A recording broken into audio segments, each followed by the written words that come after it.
indeed, there's so many different applications, all of it. We see this every day. Scientists and the leaders in artificial intelligence developing so many amazing applications for our world that improves our quality of life.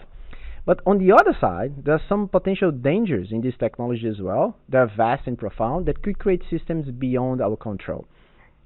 In, I think it's in the coming wave. He mentions this quote, and so open quote here: "You spend time in tech or policy circles, and it quickly becomes obvious that the head in the sand is the default ideology.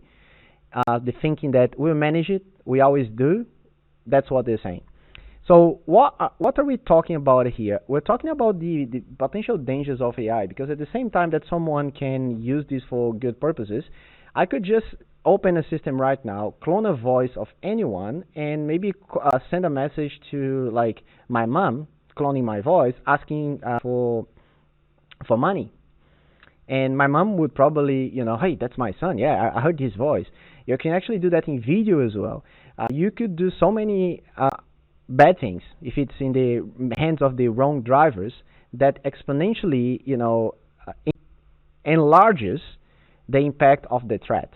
And this is what he says here. I think Mustafa Suleiman in this book says it's like spend time in tech and policy circles, and it quickly becomes obvious that head in the sand is the default ideology.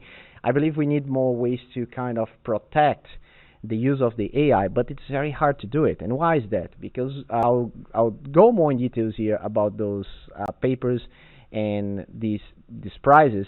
But here's just a graph showing. Actually, go to the leaderboard. This is a leaderboard of a specific set of tests, and we have here a lot of different companies and models fighting to see which one is cheaper and which one scores better on those tests. So we have billions and billions of dollars. So what some of these companies want is like, hey, we need the best model, because if we don't do, they're gonna get that first, and if they get there first, they're gonna dominate the whole market. So this is the main challenge here. Is like, how are we protecting how AI is used? Very hard topic. And I'm bringing this to you, as I said, as a fundamental, as a good understanding that AI has a lot of great benefits, but we need to be careful on how to do that. And how does this all translate to our business? It's the same. We need to understand the basics and the foundations, so when we start implementing this, so when we start to give and grant access, we don't do stupid stuff.